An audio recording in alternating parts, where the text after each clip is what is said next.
We got to see last night the start of college football. We got to see a little bit of football last night, and it was incredible to watch Mr. Steve Jones. And in one of those games, we got to see Mr. Beau Pribula put on a bit of a show for Missouri. They took down Central Arkansas 61-6. Beau, as one would expect, had himself an incredible game across the board for Beau Pribula. He had 23 for 28, 283 yards, 2 touchdowns in the air, ran 10 carries, 65 yards, 2 touchdowns, including a 31-yarder. I mean, incredible. As we all said he was, as we all said he would be, going out to Missouri, now down to the SEC, starts off with an easy game against Central Arkansas and just beat the brakes off of them. Look, you're the prohibitive favorite. Yes. In a game like that, you're playing at home. Am I surprised Beau played well? No. I talked to him on Sunday after his Wisconsin game last year where he stepped in the second half. And I said, I'll tell you exactly what I said in the broadcast. I said, I'm not surprised. Beau's very talented. He throws a good ball. He's a great athlete, great runner. I think what Missouri will find out is that when they get into the red zone, Beau's ability to have the threat of running, his threat of being able to run, will free up a couple of guys because you're going to have to account for him, right? If you have a pure drop back quarterback that doesn't run at all, let's take the 2 guys that are playing tomorrow night, Nussmeier and Klubnik. Okay, in the red zone, you don't have to account for those 2 guys. If they happen to take off and run, they take off and run, but you don't have to account for those guys. And I think that's Beau. That's what the SEC will find out with Beau in Missouri. You're going to have to account for him. And I'm not surprised at all that he had a really good game last night. Now, again, it's Central Arkansas. It was not Arkansas. Yeah. Okay. And you always have to, at least admire the performance because it was all the stuff I've seen Beau do before. Right? And at the same time, realize it's a starting point against maybe the weakest team you'll play in your schedule. And now, but that's great for him. In other words, the bottom line is he's told everybody in Missouri he's the starting quarterback. Yeah. So shout out to Beau Pribula getting the job done in Missouri. Beau is I can't say enough good things about Beau as a person. Athlete. So I was really, really happy for him last night. I was happy for him as well. It was awesome to see. And this now takes us to the rest of college football, which has another top 25 matchup taking place today, or at least one team that's top 25 in Illinois. They take on Western Illinois in Champaign. We have already seen Iowa State take down Kansas State 22-17, winning 24-21. We saw Boise State last night. I think the best way to say it is collapse in epic proportions, 34-7 to South Florida. Okay. Obviously, I did a lot of Boise State breakdown before I did the Fiesta Bowl. Genti meant so much to everything that they did. Mattson is a good college quarterback, but he's not beyond a good college quarterback. He's, in other words, he can't carry a team. Yes. I'm not being cruel here. In other words, like when you have him in conjunction with the running game, his effectiveness becomes exponentially greater as a quarterback because you're so locked in on trying to stop what was then number 2 in the backfield that you can get some path. But now when you become the focal point, and what happened? They fell behind in the game. Fake punt killed them too. I mean, they put the third string quarterback in as the punter. All right, and they got crushed by it, and they didn't realize who was in the game.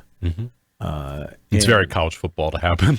Well, yeah, but in other words, I mean, pay attention.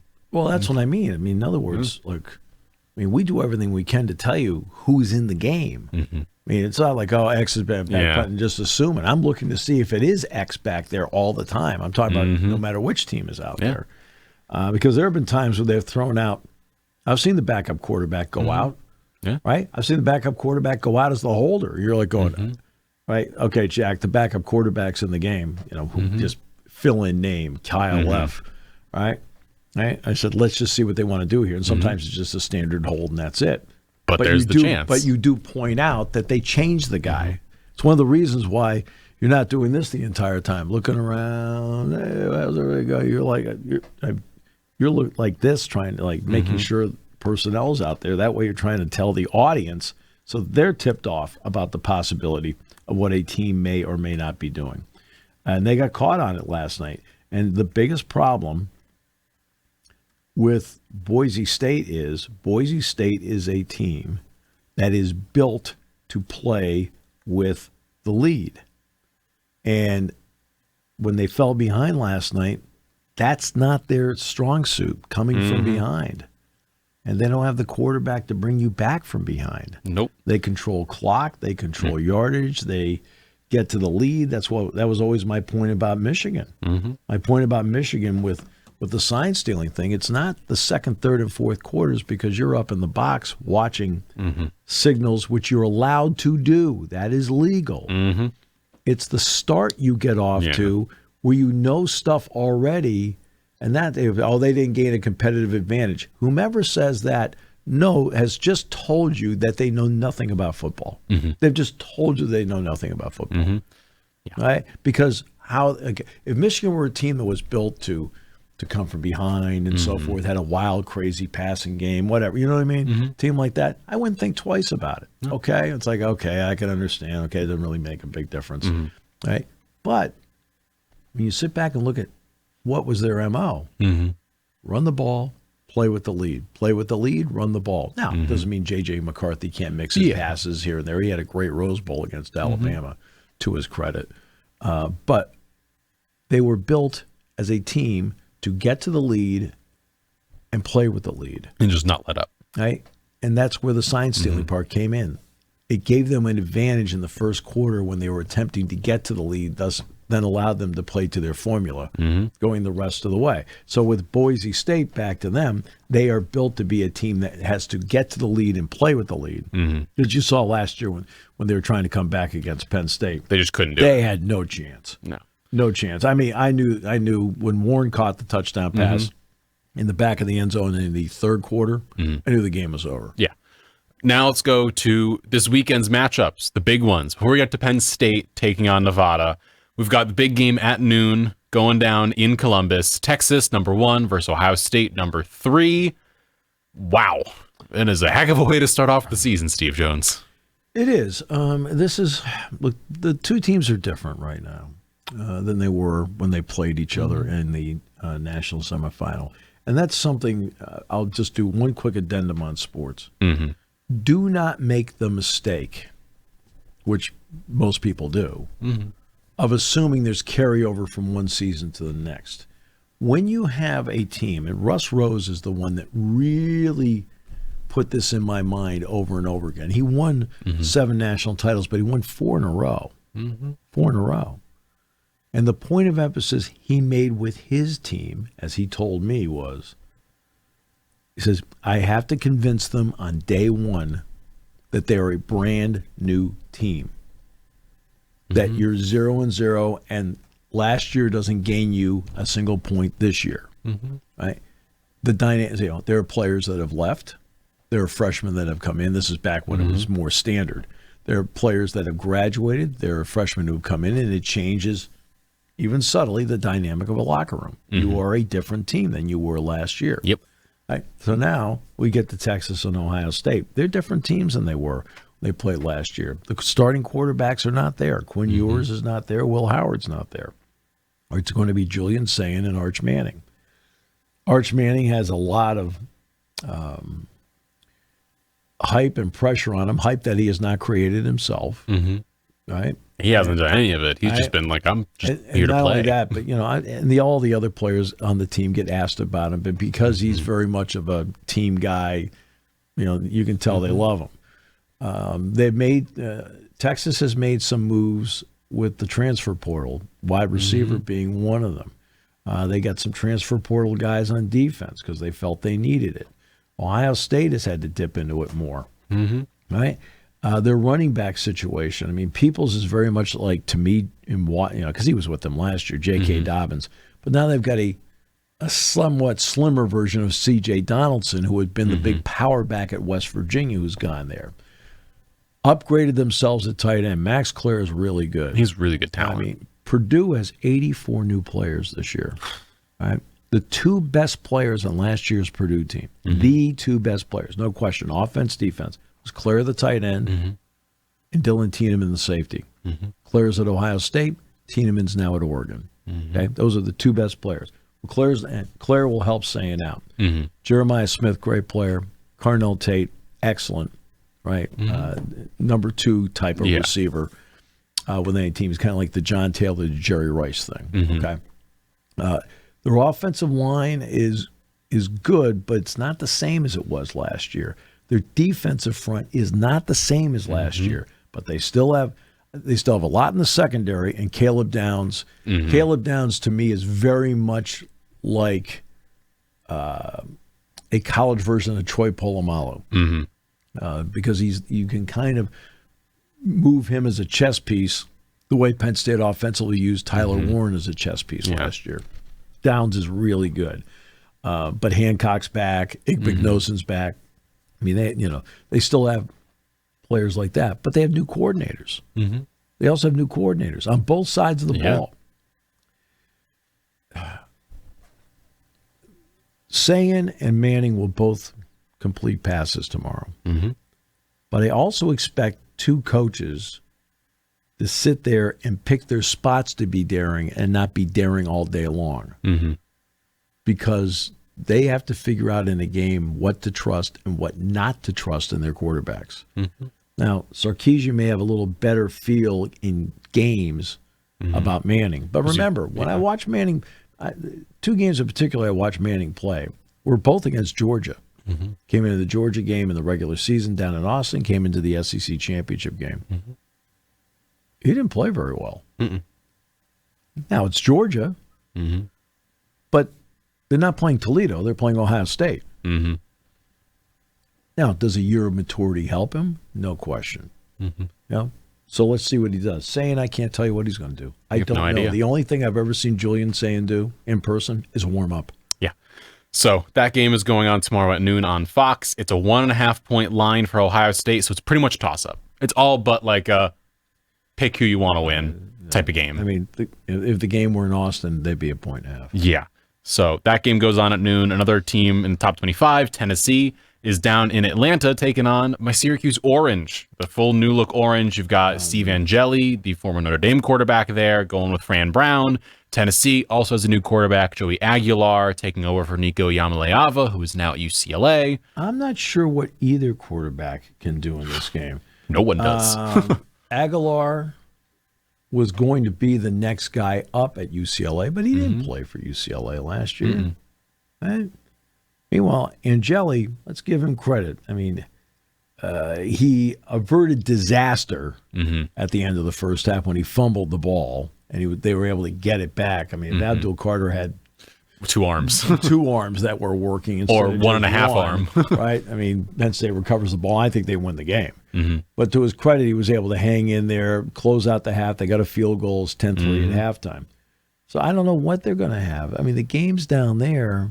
But I think Syracuse is pretty good. If Tennessee takes them lightly, that would be a problem for them. We saw it last year with the Orange. I know I'm a homer. I went to Syracuse, kind of part of my contract I signed when I got to go to Syracuse University. They have a really good team across the board. They've got good running backs, Will Nixon, Yasin Willis. You've got a good receiving group. You've, of course, got the good quarterbacks. Fran Brown is the head coach. They played really well last year. And yes, they had Kyle McCord, who led the nation in passing. But, they had a real good roster around them. But let's get to Tennessee, what they don't have. Nico Iamaleava went out and got off to, the first game he played really well. So he was like, okay, here's this is the $4 million man. Okay, the whole thing. The rest of the season, nothing. Okay? Well, how did Tennessee get to the playoff? Well, they play obviously well defensively, but they had an excellent ground game with Dylan Sampson. When they played Ohio State in the playoff, Sampson was banged up, and Ohio State completely shut him down, and Tennessee's offense was shut down. What does Tennessee's offense look like with Aguilar at quarterback? And I'm not sure who their tailback is because it's not Dylan Sampson. So they have some things to overcome. They do as well, and I think it's a bigger test for Tennessee than they realize. Making our way down to later kickoffs, 2:30, Old Dominion at number 20, Indiana. Indiana's favored by 23.5 points. We already discussed Indiana, broke them down. Mendoza, by the way, the transfer from Cal, the quarterback, that's a really good pickup for them. And it's one thing. I was talking to Todd Blackledge the other day, and Todd said, he says, hey, look, he says, they really take on the persona of their coach. He says they got a lot of confidence. And in terms of the nuts and bolts of coaching, Cignetti's a very good nuts and bolts coach. Marshall is at number 5. Georgia, down in Athens. Georgia favored by almost 40 points. Alabama is going down to Florida State. Will Tommy Castellanos, will he do it, Steve Jones? No. The problem is it's a full team issue. They had to bring in a lot of transfers to attempt to right the ship there. Alabama's good. Are they great? We'll find out, but they're a good team. The key will be for Kalen DeBoer, what can you and what can't you do with Ty Simpson? The question. Defensively, they're very good. They're failing last year when Alabama didn't win is they didn't generate enough offense. In the Oklahoma game, where they have 6 points, something like that. Wasn't good. But the game is down at Doak Campbell. And let's face it, I would say that the Florida State fan base, they're excited for the game. No, I think they're a wreck because I don't think they know what they have. And Castellanos can run. There's no question. He's not a bad thrower. Not a bad thrower. And he can run. They're going to need that in this game. But Alabama's just a better, deeper team across the board, especially defensively. They're just better and deeper. So that makes a big difference. So the Alabama, I think, will win the game by at least 2 touchdowns. South Dakota is at number 22, Iowa State. South Dakota, by the way, is good. It's not South Dakota State. This is South Dakota. South Dakota is actually a good FCS team. I mean, and for Iowa State, they won a sloppy game. Not America's greatest coach game. No. Right? In Dublin. But you have to fly back from that game, which they did, and then get ready for a game this week. Luna Bell's trying to come in. Yeah. There's also now. But see, that's the issue they're going to have. Because, look, I've gone through this. I've seen a team have to go through it firsthand. Bouncing back the next week after the lag of this thing is not easy to do. I mean, they'll win the game, but it'll be more of a fight than people realize. And also, by the way, there's a full game's worth of film now on this Iowa State team, which will help South Dakota. I mean, it will. I mean, Iowa State has more talent, and Rocco Beck, the quarterback, and so forth. But you do have that added factor of recovery from not just the game, but recovery from the trip. We have Montana State heading out to Eugene to take on number 7 Oregon at 4 o'clock on BTN. Montana State is always a really good FCS team, really good. But for Oregon, Oregon's really talented. We'll see how Moore does at quarterback. Okay, Whittington takes over at running back. Right, he played a lot. He played a lot against Penn State. I liked him last year. They have to. It's not just Tez Johnson, but Evan Stewart's out for the year. So how do you replace him? Plus, they have another wideout that's suspended. But defensively, Uyunglele is excellent on the outside. Batchelor is just terrific as a middle linebacker. And Tiedemann, I mentioned him earlier, going from Purdue there, gives their secondary just a big-time look back there. I mean, they'll win the game going away, but Montana State is traditionally a very good FCS team. This is not a walkover game, even though in the end I think the score will be a pretty good margin. Illinois State heading down to Norman, take on Oklahoma at 6 o'clock on ESPN Plus and SEC Network. We'll see what Mateer's like. He's had a lot of pressure on him after all that stuff with, what was it, Venmo? Venmo, yes. And Venmo and the NCAA have partnered up apparently to make sure that Players are kept a little more safe on the Venmo apps. Just put things private. Don't do it public. Look, that one of the bigger issues we have today. A positive brings with it unintended consequence. We can get a hold of each other anytime we want. You need something from me, I can get back to you right away, or we can talk right away. Jerry gets a hold of me, and I can ignore it. Do not disturb. Anybody know how to block? Yeah. But you see, but now let's go to the unintended consequence. People know how to get a hold of players through an Instagram, through a Facebook, through Venmo, through an X account, through Venmo. Everywhere. Right. If you happen to somehow get the player's phone, some way, shape, or form, you can get a hold of people. And you have enough people out there who are, to their credit, certifiable. Yes. We're going to rattle our way through a bunch of the rest of the matchups before we get to the last big ones. Then Penn State, Long Island University at Florida, 15. North Dakota at 17, Kansas State. UTSA at 19, Texas A&M. New Mexico is up in Ann Arbor at Michigan. Arkansas Pine Bluff is at Texas Tech. Georgia State is at Ole Miss. Then scrolling down, East Texas A&M is at SMU.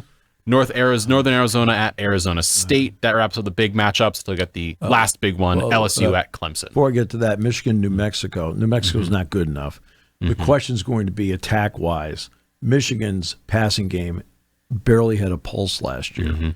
Can Bryce Underwood give them a pulse? They have the transfer, Donovan McCulley. He had been in Indiana 2 years ago. He'll come in. They were talking about him. John Jansen was talking about him the other day. Thinking Donovan McCulley, like he played quarterback. They moved him to wideout. He never did much. That's your big hope. Now Samaje Morgan is a good player. Yeah. Right. But can Bryce Underwood give their passing game a pulse, which they barely had last year? I mean, they were a dreadful team offensively to watch. And that, this is, I know it's New Mexico, but will they have the semblance of, hey, look, these guys can actually throw the ball around the yard with this kid? Let's just see. The last matchup, number 9 LSU going down to Clemson. Okay, what's the real Death Valley? All right. It's Clemson, LSU. They both call themselves Death Valley, which is stupid. They're both the Tigers. To me, you become the real Death Valley when you actually have a live tiger as your mascot. Yes. Right? Mike, here, kitty. Right? Meanwhile, Clemson's like, hi. So looks pretty friendly. All right. Look, LSU at Clemson. All right. So, Dabo Swinney, I talked yesterday with Jason about you have certain members of the media that I think almost take it as a badge of honor to be critical of something. And I brought up the Tommy Fleetwood example. I mean, I read 2 articles when he had all these near misses where he's playing great golf. Yeah. Great golf. There's 8 billion people in the world. 156 have their tour card. Right? Does anybody out there, can you do math? Okay? And then he had his positive attitude was bad. He's got to clean. He's got to work on all his positive. What do you want him to do in public? Swear, carry on, throw clubs? What do you want him to do? He just kept playing, stay positive. Oh, and he won the tour championship. Why? Because he's having a great year and he's a talented guy. Now, Dabo Swinney. In this era of NIL, which has now transitioned a bit, right? And in this era of the transfer portal, he has tried to keep his program as traditional as possible. And he's been ripped for it. Ripped. Okay. Well, guess what? Have they made some subtle changes there? Of course they have. And like everybody else, they're paying the $20.5 million. Okay. And he had his team in the playoff last year. They, albeit the game was in Charlotte. I mean, not exactly a long distance from Death Valley. But they made it. But they made the college football playoff. And by the way, I thought gave Texas all they could handle in the opening round. right? And he has a good chunk of that team back, including Cade Klubnik, who has been doubted left and right. Same story, doubted, not the hype, blah, blah, blah, the whole deal. Well, now they've got a couple receivers to go with him that can play. He's got a decent running game. He's throwing the ball well. Now, defensively, I'm going to see how well they can play defensively. To be honest with you, I'm expecting points. I'm expect the win. To me, this game tomorrow night will be the first team to 30. Nussmeier is going to throw it all over the lot. Okay, and I think Clemson's defense is good, not great, but he's going to throw it all over the lot. Now, Brian Kelly, first of all, Clemson has the luxury of knowing they can win the ACC.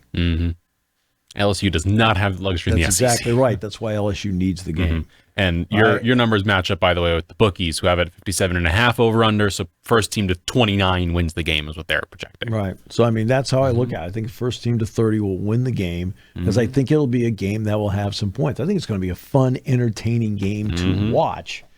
And it's a game where I think if you say which team needs it more, because of the ACC, and it's only an 8-game run, and Clemson looks like they're the best team in the ACC, actually maybe by a margin, right? They've got that in their back pocket. LSU does not have that advantage.